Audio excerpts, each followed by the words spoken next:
Hi guys, एक बार फिर से आप सभी के लिए एक धमाकेदार वीडियो जैसा आप इस स्क्रीन पर देख रहे हैं।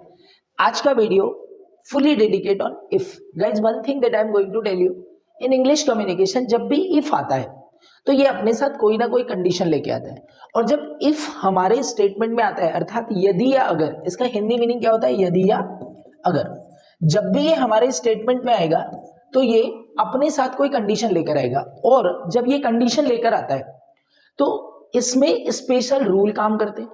पूरे इंग्लिश कम्युनिकेशन में इफ क्लॉज जो है या इफ के 8 डिफरेंट यूज होते हैं। 8 डिफरेंट यूजेस होते हैं किसके? इफ के। और आज इस वीडियो के माध्यम से मैं आपको वन बाय वन सारे कॉन्सेप्ट क्लियर कराऊंगा।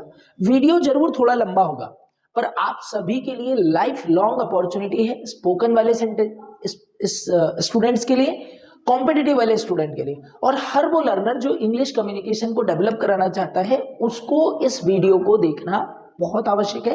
तो आप भी इसको स्टार्टिंग से लेकर एंड तक पूरा देखें, ठीक है। One thing that I am going to tell you कि जब भी इफ आएगा किसी सेंटेंस में, ये क्या लेकर आएगा? कंडीशन लेकर आएगा।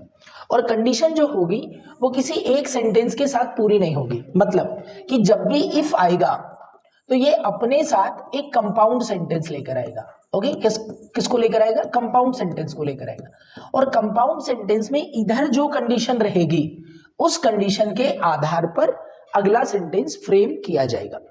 ओके, मतलब अगर आपको इफ को पूरी तरह से समझना है तो आज का वीडियो आपको पूरा देखना जरूरी है, तभी आपको 8 कंडीशन क्लियर होगी।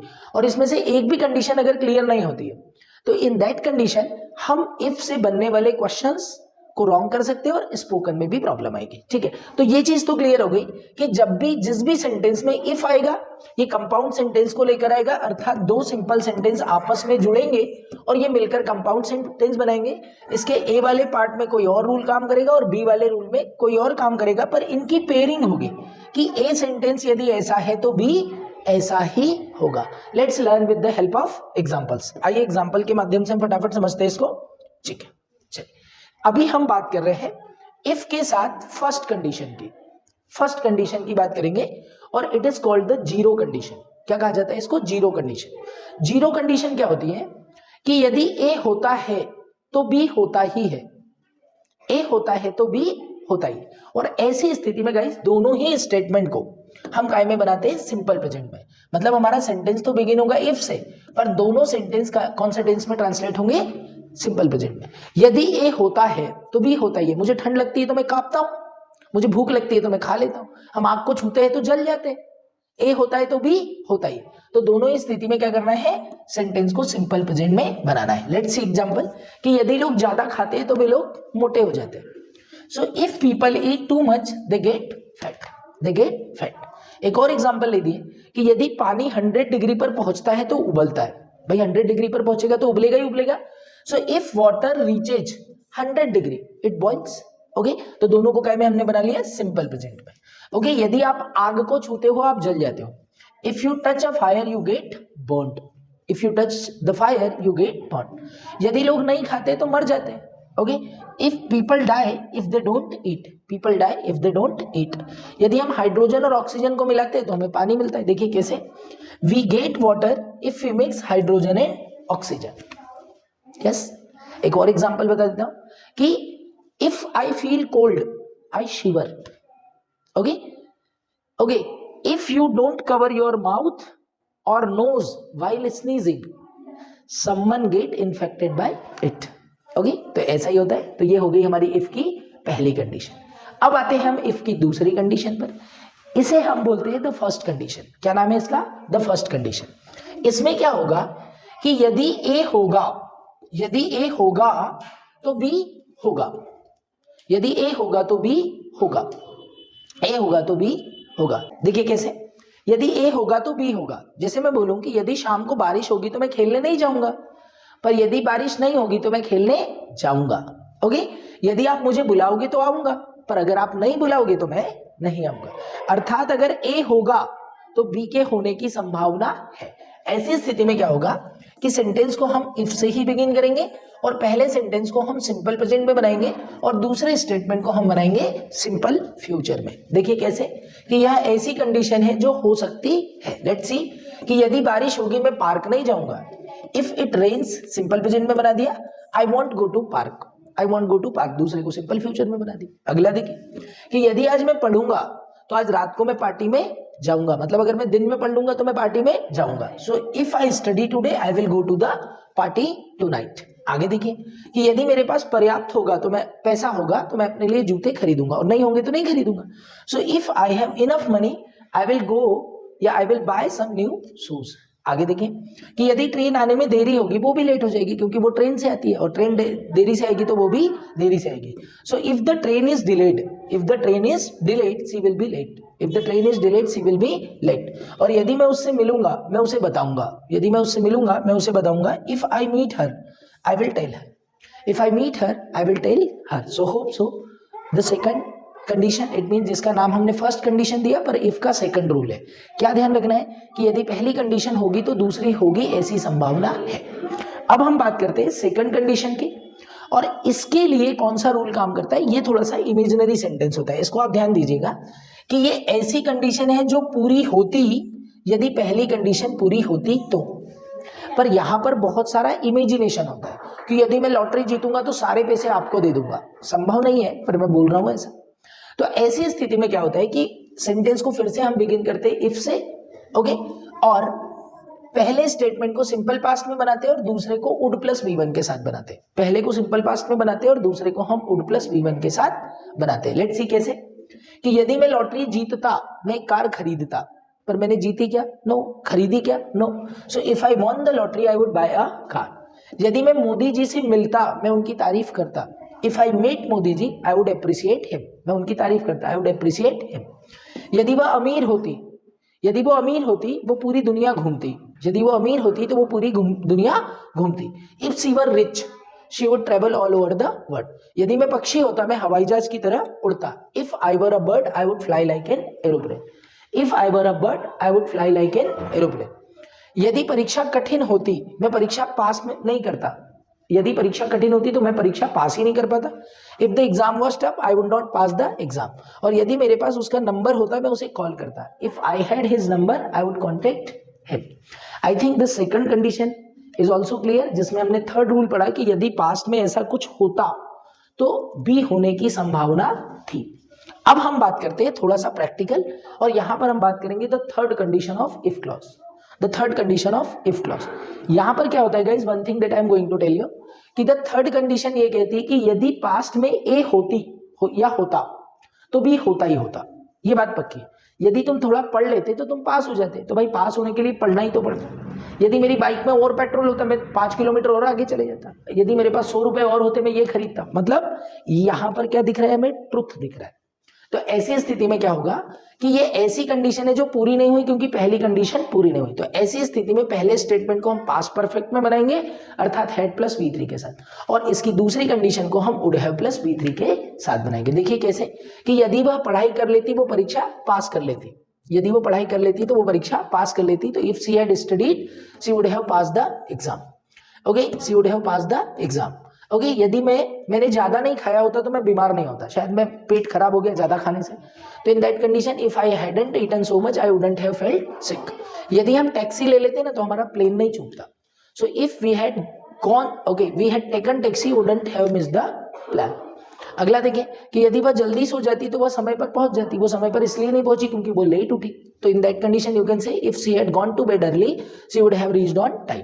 और यदि वह घर से 9 बजे निकल जाता ना तो वह यहाँ समय पर होता। यदि वह घर से 9 बजे निकल जाता तो वो यहाँ समय पर होता। If he had left the house at 9 he would have been on time. Clear है? ओके, तो ये हमने 4 रूल पढ़े। अब मैं आपको 4 रूल्स और क्लियर कराता हूं इफ क्लॉज के। नोट भी करते जाइए आप, so that you can be clarify with the situation. अगला, ओके गाइस, देखिए यहां पर मैं इफ का नेक्स्ट रूल, ये हमारा 5th नंबर का रूल है, इसको आप ध्यान से समझिए कि इसमें क्या होगा कि यदि उसे करना होगा, फर्स्ट स्टेटमेंट मेरा काय पर एंड होगा, ना होगा नहीं होगी नहीं होंगे पर, काय पर एंड होगा, ना होगा नहीं होगी नहीं होंगे पर, और दूसरा एंड होगा मेरा स्टेटमेंट गागी गी पर। ओके, जैसे हम बोलते हैं ना कि यदि उसे पढ़ना होगा तो पढ़ेगा, नहीं पढ़ना होगा तो नहीं पढ़ेगा, वो मेरा इंतजार क्यों करेगा। यदि उसे आना होगा तो आएगा, नहीं आना होगा तो नहीं आएगा। तो ध्यान से देखिए कि यदि आपको काम करना होगा तो आप करोगे, if you would have to work you would do. तो यहां पर क्या रूल कहता है कि यदि करना होगा तो करोगे, तो पहले स्टेटमेंट को would have two plus V1 से बनाया जाता है और दूसरे स्टेटमेंट को वुड प्लस V1 से बनाया जाता है। आगे देखिए कि अगर उसे पास होना होगा तो वो पढ़ेगा, so if he would have to pass he would study. आगे देखिए कि यदि उसे हमारी मदद करना होगा तो वो नहीं हिचकिचाएगा, if he would have to pass, okay, if he would have to help us he would not hesitate. अगला स्टेटमेंट देखिए कि अगर आपको भगवान की झलक पाना होगा तो आप मन को एकाग्र करोगे, so if you would have to have a glimpse of God you would concentrate your mind, you would concentrate your mind. यदि उन्हें जीतना होगा तो वो प्रैक्टिस करेंगे, if they would have to win they would practise, okay. यदि उन्हें आना होगा तो वो टिकट करा लेंगे ना, so if they would have to come they would book a ticket. आगे चलते हैं। अब देखिए इफ का 6 यूज मैं आपको यहां पर क्लियर कराने जा रहा हूं, ठीक है। सो यहां पर क्या होगा कि मेरा स्टेटमेंट यदि या अगर से शुरू हो और वही स्टेटमेंट सकता था, सकती थी, सकते थे पर एंड हो, और दूसरा स्टेटमेंट ताती थे पर एंड हो। यदि आप कर सकते थे तो करते, बोल सकते थे तो बोलते, आ सकते थे तो आते। ऐसी स्थिति में पहले स्टेटमेंट को कुड हैव प्लस V3 से बनाया जाता है, कुड हैव प्लस V3 से, और दूसरे स्टेटमेंट को वुड हैव प्लस V3 से बनाया जाता है। सीधे एग्जांपल कि यदि तुम भाषण दे सकते थे तो देते, if you could have made a speech you would have made. अगर वह मुझे बुला सकता था तो वह मुझे बुलाता, if he could have called me he would have called, if he would have called me he could have called. यदि आप उसे पीट सकते थे तो आप उसे पीटते, if you could have beaten him you would have beaten, if you could have beaten him you would have beaten. यदि वह आपको बचा सकती थी तो बचाती, यदि वो आपको बचा सकती थी तो बचाती, if she could have saved you she would have saved. यदि आप बिना शर्म के भीख मांग सकते थे तो मांगते, if you could have bagged without Shem you would have bagged, okay. यदि आप मेरी मदद कर सकते थे तो करते, if you could have helped me you would have helped. अब इफ का अगला यूज देखिए, अगला यूज क्या कहता है कि यदि हमारा सेंटेंस फिर से कहां से शुरू हो, यदि या अगर से, और पहला स्टेटमेंट सकता था, सकती थी, सकते थे पर एंड हो, और दूसरा स्टेटमेंट काय पर एंड हो, चाहिए था पर। तो ऐसी स्थिति में पहले स्टेटमेंट को कुड हैव प्लस V3 से बनाओगे और दूसरे को शुड हैव प्लस V3 से बनाओगे। इतना सा ध्यान रखना, सकता था के लिए कुड हैव प्लस V3, चाहिए था के लिए शुड हैव प्लस V3। देखिए कैसे, यदि तुम आ सकते थे तो तुम्हें आना चाहिए था, if you could have come you should have come, if you could have come you should have come. अगर वह इंजेक्शन लगा सकती थी तो उसे लगाना चाहिए था, if she could have injected she should have injected, if she could have injected she should have injected. यदि आप पेड़ उखाड़ सकते थे तो आपको उखाड़ना चाहिए था, if you could have uprooted the plants, उखाड़ने को क्या बोलते हैं, uprooted, if you could have uprooted the plants you should have uprooted. और यदि वह चाय बना सकती थी तो उसे बनाना चाहिए था, if she could have prepared T U should have prepared. आगे देखिए कि यदि वे शिकायत कर सकते थे तो उन्हें करना चाहिए था, if they could have registered a complaint they should have registered. यदि आप आ सकते थे तो आपको आना चाहिए था ना भाई, if you could have come you should have come. यदि आप मेरी मदद कर सकते थे आपको मेरी मदद करनी चाहिए थी, if you could have help me you should have helped. अब last but not the least use of if. ध्यान से देखिए, इसको बहुत अच्छे से समझना है हमको कि यदि मेरा स्टेटमेंट यदि या अगर से स्टार्ट हो और पहले स्टेटमेंट में कोई सुझाव दिया, मतलब कोई प्रॉब्लम शेयर की जाए, और दूसरे स्टेटमेंट में उसका सलूशन दिया जाए कि यदि ऐसा होता है तो ऐसा करना। बोले यदि तुम्हें भूख लग जाती है तो फ्रिज से कुछ निकाल कर खा लेना, और यदि मेरा कॉल आए तो दरवाजा खुला छोड़ देना। फर्स्ट कंडीशन मतलब फर्स्ट पार्ट में हमने क्या शेयर की, प्रॉब्लम, और दूसरे में क्या किया, सॉल्यूशन। तो ऐसी स्थिति में क्या होगा कि यदि हमारा स्टेटमेंट यदि या अगर से स्टार्ट हो और पहले स्टेटमेंट में किसी प्रॉब्लम की बात की जाए और दूसरे में सॉल्यूशन की बात की जाए, तो पहले स्टेटमेंट को हम काय में बनाते हैं, सिंपल प्रेजेंट में। काय में बनाएंगे, सिंपल प्रेजेंट में, और दूसरे स्टेटमेंट को हम बनाएंगे according to grammar, according to grammar. देखिए कैसे कि यदि वह तुम्हारे पास आए तो तुम उसे मुझसे मिलने का कह देना, if he comes to you ask him to see me, if he comes to you ask him to see me. अगर तुम परीक्षा में बैठो तो तुम नकल मत करना, if you appear in the examination don't copy, if you appear in the exam don't copy. यदि वो तुम्हें कुछ कहे तो तुम मेरे पास आ जाना, यदि वो तुम्हें कुछ कहे तो तुम मेरे पास आ जाना. If he says something to you, you come to me, you should come to me, या यू कम टू मी. यदि आपको खेत में कोई खजाना मिल जाए तो आप उसे पुलिस या सरकार के हवाले कर देना. If you find a treasure in the field, if you find a treasure in the field, you should hand over it to the government. और यदि कोई आपको घूरे तो तुम भी मत घूरना, तुम उसकी तरफ मत देखना. If somebody stares at you, never see towards him. आगे समझ में? होप ये पूरे 8 के 8 रूल आपको क्लियर है. आप स्क्रीनशॉट लेकर भी अपने नॉलेज को अपडेट कर सकते हैं. ऐसे वीडियो के साथ फिर मिलेंगे, तब तक के लिए good day, goodbye. Like, share and subscribe.